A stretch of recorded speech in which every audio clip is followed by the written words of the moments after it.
prayer is probably the most important skill one can learn and master. If you can pray, you can do everything else. So how does one pray skillfully? How does one become very good at prayer, at praying? Well, it's not via the frequency of your prayer, but it's via the intensity of your prayer. If you pray enough and for enough times and with enough duration, you will understand that you are slowly forming a relationship with the Supreme. And when you form a relationship with the Supreme Personality of Godhead, you can have the world. You can have everything else after that. Any material thing, any reputation, any accolade, any fame, any fortune, whatever. He will give, but he will give it to you in the right way. He will give it to you without it even being a focus. It'll be an afterthought. See, when we give our life to God, we give up the world. And when we surrender desire, all desire, including the desire to hold on to grudges, including the desire to be angry at certain quote-unquote unfair situations in our life, we say, Krishna, Christ, take my burden, take my pain, take the thing I'm struggling with. I give you me. Please be with me. Just be with me. And you're my everything. You're my protector. You're my best friend. You're my everything. You're my only hope. You're my only solace. When we surrender in this way, it could even just be a feeling, we immediately begin to see contact. We begin to see synchronicity that comes from God. If you form a relationship with Him, He will communicate with you in synchronicities that are only between you and Him. It could be certain colors, it could be, and of course you test it and you ask and you say, okay, reveal to me, like reveal yourself to me, like show me that this is you, God. You have to have a very strong connection, I think, for this to happen, so that, you understand what He's saying to you,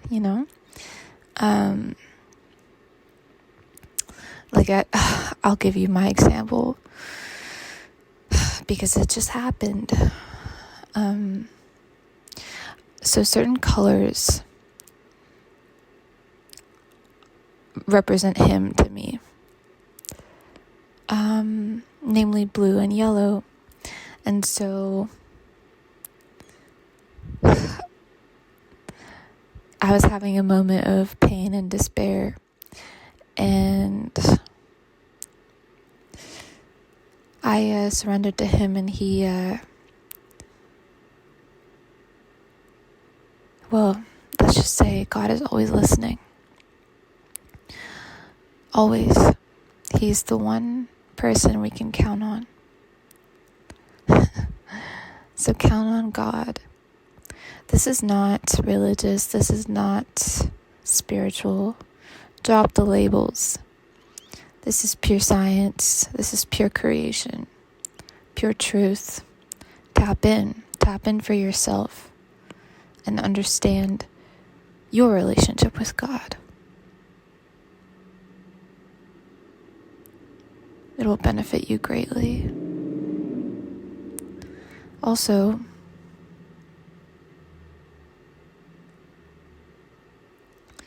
when you understand that holding on to anything material here, including your identity and all the pain associated with it, maybe, or lack thereof, all the, whatever it is associated with your identity, it could even be celebration, glory, right? It's all two sides of the same coin. It's all illusion. So just give up attachment, to the identity, to the ego self, to the human body, the flesh body, and surrender all glory to Him, glorify Him. That is the only way to live. That is the only way to know truth, to walk in truth. There's no other way. Anything else is a lie that we tell ourselves. We lie to ourselves all the time that we are angry or have grudges or deserve praise. It's all lies. It's all just stories we've told ourselves. So give up the play, give up the act. It's a waste of energy, of human energy.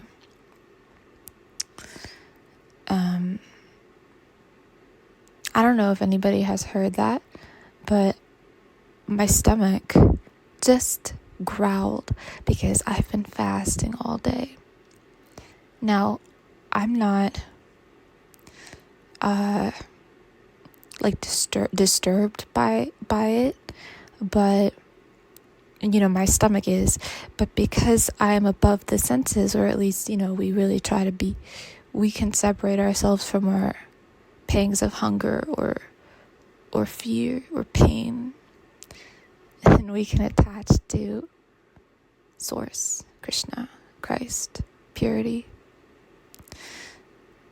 And this is how to transcend the limitations of the human body and ensure that we never take another birth here. We don't want to. The point of human life is to not return, by the way, if anyone was wondering. And if you're going to tell me that, oh no, you can choose to come back as a human being, of course. But your choice is you think it's your choice. Everything is karma. You can burn karma and never return here. That is the ultimate goal. Because if you were to take another birth, you'd have to deal with the same shit all over again. Do you really want to do that? Do you really want to suffer for 9 months in an enclosed space where you can't move? Have you ever wondered why babies kick? Do you think they're comfortable? And then you come out into the world, you're uncomfortable still. The air pierces your skin. It's cold air. Gosh, Earth is a school, nothing else. Pass, so you don't have to return. Pass, so that when you do pass, you pass to the next level, not the same one. You don't want to repeat the same grade. In fact, you want to not even be in the grade system at all. That's why Earth is like a middle plane, Bhumi Devi. Bhu Mandala, that's the Earth sphere, Earth plane. It's a plane of existence. It's not a planet, at least not in the way they have made us believe. It's a plane. And actually everything revolves around the Earth. But that's a different story. There's a reason why geocentric and heliocentric models were invented, or let's say not invented, discovered in that order. There's a reason why science teaches the heliocentric model. But in reality, everything serves the Earth. Everything serves Bhumi. That is how it is a plane of existence, fit for human life and all life. That's why trying to go to other planets is sheer stupidity. Absolute stupidity. There's nothing there. Oh, but we found water on this planet. We found water.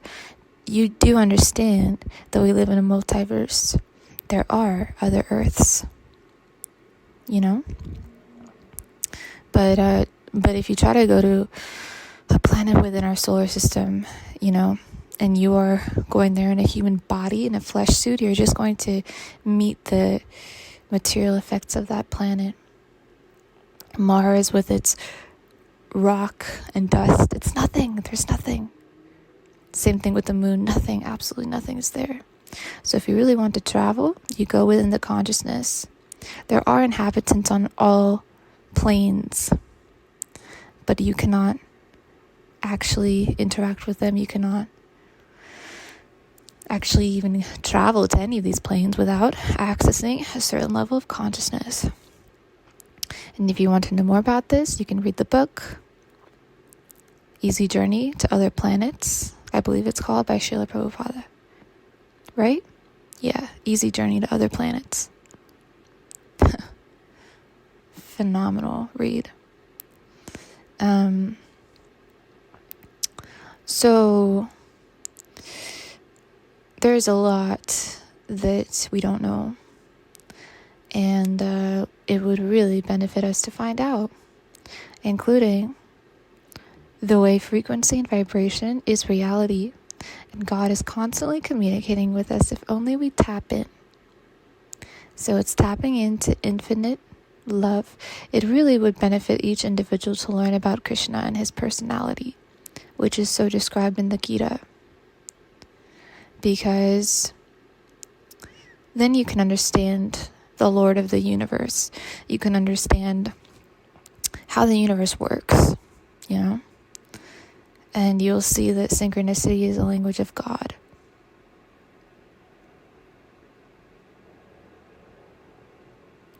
So once again, I ask you to not be disturbed by anything in this material plane, so that you can detach as much as possible from your pains, your past.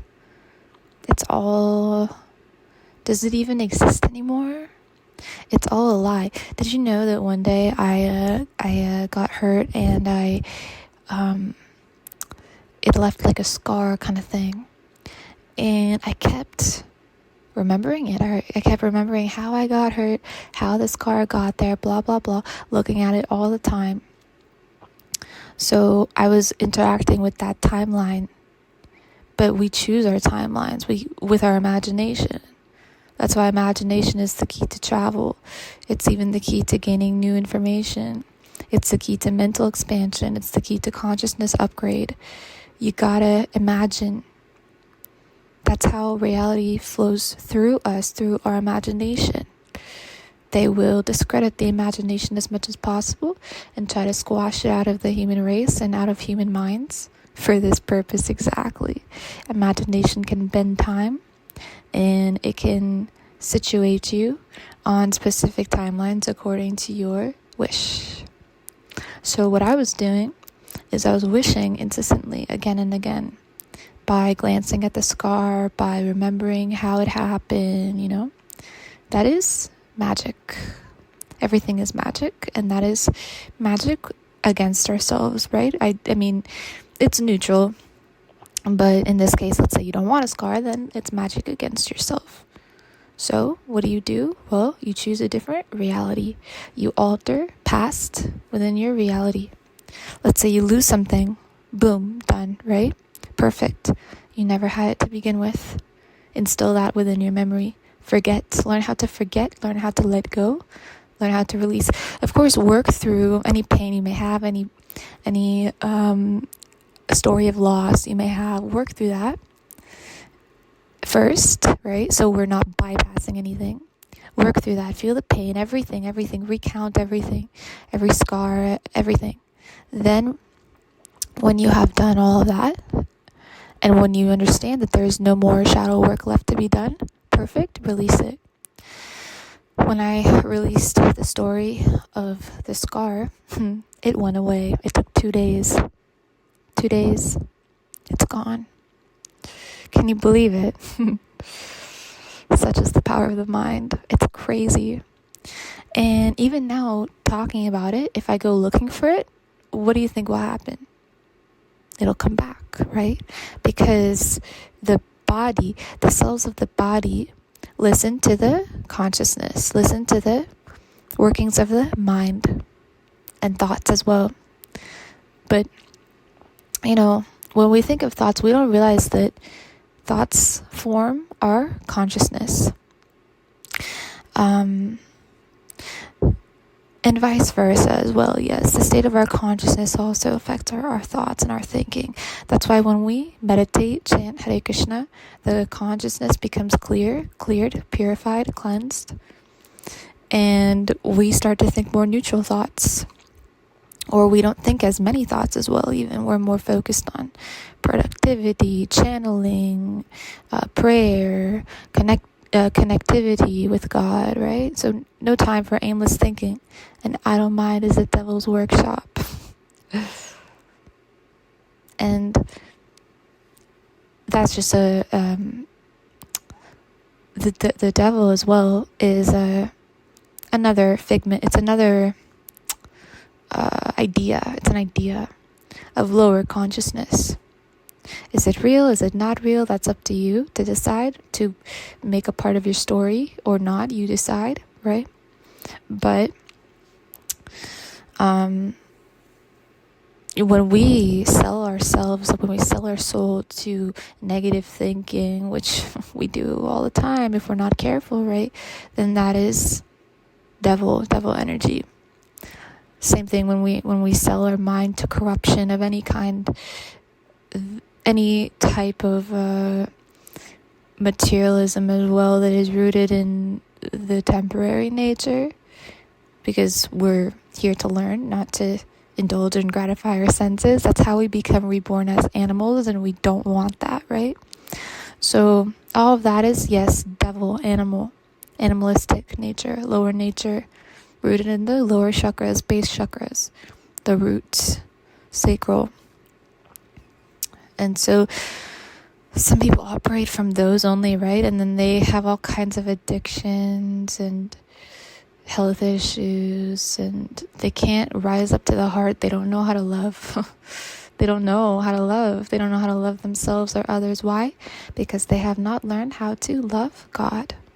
Once you learn how to love God, you learn who God is, then God reveals to you himself. And vice versa, once you start to realize who he is, study him enough, you will start to love him. You'll fall in love with him. Then what happens? Well, your heart chakra is opening.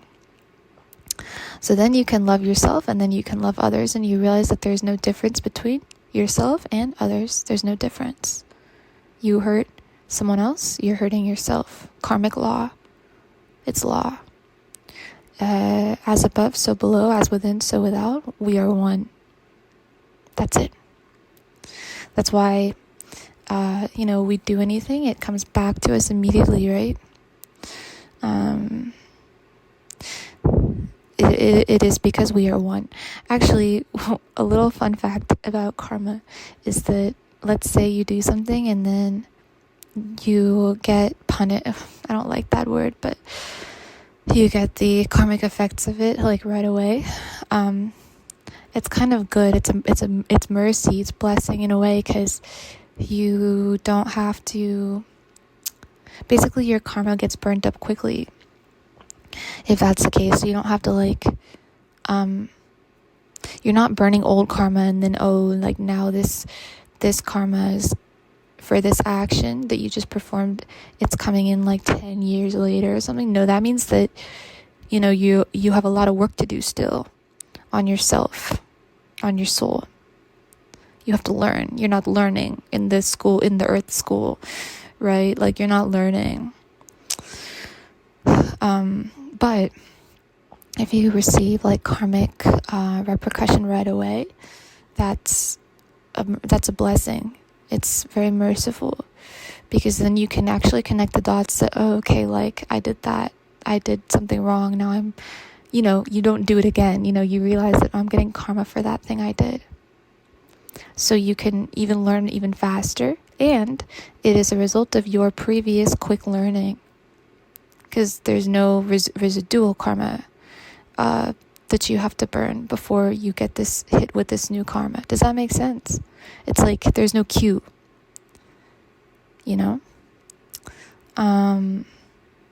So, yeah, I've definitely, when I was younger, experienced that a lot. And by the way, souls that are more evolved will have difficulty in their early years. they won't have to face the difficulty later. It'll be given to them early. That's why kids that go through difficult childhood, this, that, you are burning the karma that has been set up for you for this lifetime. It's good to get it out of the way early, especially if you can spiritually evolve from it. Oh, that is the best case scenario, you know? So yes. Anything else? I just had like a beautiful experience, and then I began to record. I want to say that God is our only hope once more, because if there's anything I want anybody to take from any of my recordings or anything, it's just this, that, you know, you have to give your life. You have to, because it's not even yours to begin with. And when you think it's yours, then all your problems also become yours. All the problems associated with material life, associated with the body, also become yours. And oh, what hell that is, right? It's hell.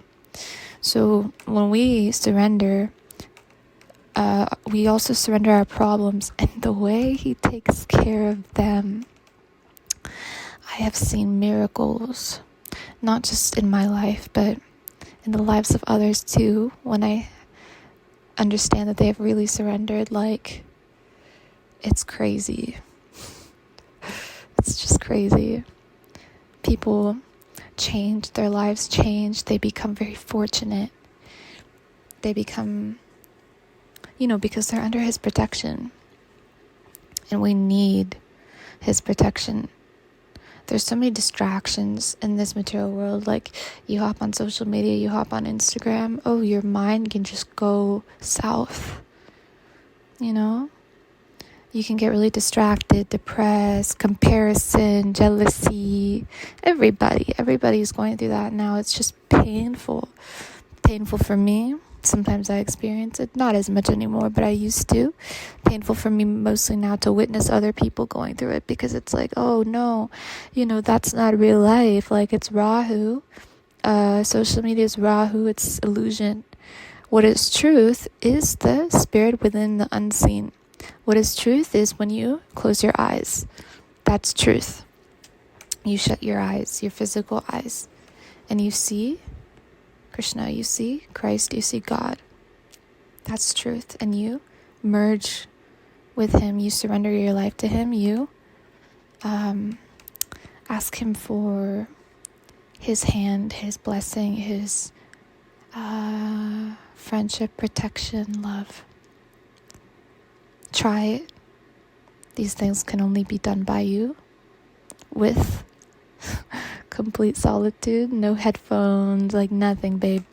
You gotta do the work, Call it whatever you want, prayer, magic, whatever you want. It is the highest of magic, I'll tell you, because it's real magic. Everything else is just BS. Prayer is magic. Prayer doesn't just move mountains, it creates them. Literally. So try it. That's what I had for you guys. This was my transmission tonight. I love you. Thank you for listening. Talk to you in the next one. Namaste. Peace.